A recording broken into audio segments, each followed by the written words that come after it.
We start with the latest on the school shooting in Rio Rancho. This morning, we're expecting to find out the reason behind it. This as a teen is charged with 3 counts of attempted murder for firing at least 1 gunshot inside of Cleveland High. Today, classes are canceled. Rio Rancho police say the suspect, 16-year-old Joshua Owen, ran off campus after firing the shot. They caught up with him in a nearby arroyo. Students were evacuated. No one was hurt. Rio Rancho Public Schools Superintendent Dr. Sue Cleveland says the district is still looking to implement school safety measures, including adding armed guards and a gunshot detection system at both high schools. Now, she is also expressing support for State Senator Craig Brandt's bill. That's to give incentives to former law enforcement to become school resource officers. And of course, we will continue following the latest for you and let you know when we find out more, including a motive. You can find that both on air and on the KRQE News app. Kristen. We'll continue to keep an eye on the mountain areas for a few spot showers today. Very little in the way of major accumulation, but another storm on the way for tomorrow. Northern and northwestern New Mexico, you're looking at snowfall overnight into the first half of your Saturday. David? We're following some breaking news for you this morning. Take a look at your screen right here. The Las Cruces Police Department is asking for your help finding those 2 teens believed to be missing and endangered. Now, they are 13-year-old Michaela Pena and 13-year-old Alyssa Aguilar. Now, both last seen in Las Cruces yesterday. The juveniles are thought to be together. If you see them, call Las Cruces Police. Overnight news now. Police are investigating a shooting downtown that sent 1 man to the hospital. Police say just before 2 o'clock this morning, they were given a description of the suspect's vehicle, which they spotted near 2nd in Lomas. They say the driver took off, crashed at 2nd and Central. Police say a man inside the car was taken to the hospital with a gunshot wound. We expect to learn more about the victim in a deadly fire in northwest Albuquerque. We also expect to learn the cause. Now, Albuquerque Fire Rescue says at about 2:30 this morning, they received reports of a person trapped inside an abandoned fourplex. This is at 63rd and Avalon. Now, after getting the fire under control, AFR says they found a person who had died. Happening in less than 2 hours, President Trump's expected to sign the budget bill funding the government into law, then declare a national emergency. That would allow federal money to be redirected toward building a border wall. The House and Senate have passed the spending bill to prevent the government from shutting down. It includes just a fraction of the funding that President Trump had requested for the wall along the Mexican border. New at 6, U.S. senators representing New Mexico are speaking out. Senator Martin Heinrich tweeting in part, quote, President Trump's threat to declare a national emergency to save face with the extreme right-wing voices of his party is a wild abuse of power, end quote. Now, Senator Tom Udall also speaking out, saying in part, if the president tries to use an emergency declaration, Congress must stand up to him. Assistant Speaker Ben Ray Lujan also releasing a statement saying, quote, it's disappointing that as Congress moved forward with the compromise, the president insisted on declaring a national emergency because he did not get his way. Democratic Representative Deb Haaland also speaking out in a statement saying in part that she will fight against President Trump's senseless emergency declaration and for a comprehensive approach to fix the broken immigration system. And today we're expecting to find out if the teen who opened fire in a Clovis library, killing 2 people, will be sentenced to 96 years behind bars.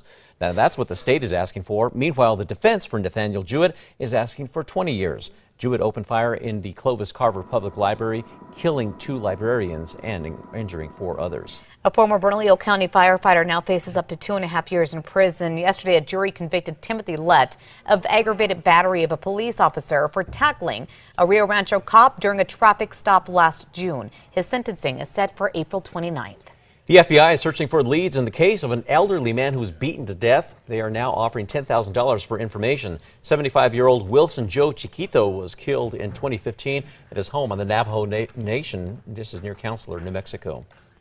Looking ahead for you, a gun bill calling for more background checks on private sales sits in the House this morning. Senate Bill 8 passed narrowly in the Senate. The bill targets private sales from one person to another by making it illegal for someone to sell a gun without doing a federal instant background check. Kristen.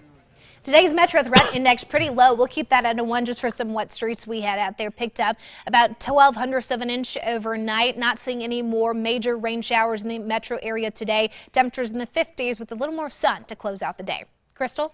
We're looking ahead for you. Mayor Tim Keller says new direct flights from the Sunport to California will open new doors for economic development and tourism. Southwest Airlines announced beginning in August it will offer daily direct flights to San Jose, California. The flights take off on August 6th. Children at UNM Hospital are waking up playing with their new virtual reality headsets. Recently, the hospital received the donation from Child's Play charity. The organization seeks to improve the lives of kids in hospitals through interactive play. The headsets will be used for the hospital's Child Life program. In just a few hours, Lobo baseball season kicks off. The Lobos will be playing the reigning national champs, Oregon State, and Surprise, Arizona. This is part of the Surprise tournament. Lobos went 20-33 in the season last year. First pitch expected for 1 p.m. Time to take a look at that Friday morning commute. Things nice and light out there. No major crashes to report to you this morning. As we take a live look out at the Big Eye, things look to be moving at posted speeds. It's NBA All-Star Weekend, of course, and you will see some local performers making a big appearance at the show. Outrageous is a team of 12 vocalists, painters, dancers, and even puppeteers. Their interactive art and music show at Tijeras is going to be happening during the halftime, and they'll be painting 3 6-by-6 foot portraits of NBA All-Stars with only 4.5 minutes to do so. Whew, that's really fast. We are taking you back 29 years ago on this day in 1990. We had an upper level storm system across New Mexico. Gave us a little bit of snow up in the northern half of the state, but we also clocked in 70-mile-per-hour wind gusts on the eastern slopes of our southern mountains. Time now for a look at those 5 facts. At number 5, virtual reality is helping ease the minds of children at UNM Hospital. Now, recently, the hospital received a donation of virtual reality headsets. This is all from Child's Play charity. Now, the organization seeks to improve the lives of children in hospitals through interactive play. Meanwhile, the headsets will be used for the hospital's Child Life program. What a great program. Number 4 now, some victims of domestic violence are stuck in limbo as they wait for the courts to come to the rescue. A picture shows domestic violence cases piling up in the Bernalillo County DA's office. The DA says in cases without an arrest, there's an average 2 months wait time after reporting the crimes before hearing anything from the DA's office. It was only 2 weeks about a year ago. DA Raul Torres hopes a drop in crime will help out. At number 3, looking at some leftover showers over the mountains today. Temperatures in those upper 50s, more wind out east. Another storm moves in tonight. Snow in the north and northwest. Stronger storm and colder on the way by early next week. Number 2 now, an Albuquerque man is recovering this morning after he says he was shot in both legs while driving. The man says it happened while driving southbound on I-25 near Martin Luther King Jr. Police are still looking into what led to the incident. Right now, they're looking for a Hispanic man with a goatee wearing glasses. They believe he's driving a 2008 to 2010 dark blue Nissan Armada. If you want to see more on this story, go to our website. That's always on KRQE.com. And at number 1, Cleveland High School remains closed this morning until Tuesday after police say at least 1 gunshot was fired inside the school yesterday. Now, this morning, a 16-year-old student is charged with 3 counts of attempted murder in firing that shot. We're now waiting for investigators to reveal a possible motive. Now, Rio Rancho police say 16-year-old Joshua Owen fired at least 1 shot, then ran off campus. Police say they caught up with him in an arroyo about a mile away. Now, after the shot, school staff told students to go to the gym, then evacuate to the fields. They were then taken to the Santa Ana Star Center. No one was hurt, and police say that Owen ditched the gun as he left campus. Now, Owen's charges appear to indicate that he may have been targeting 3 people at the school.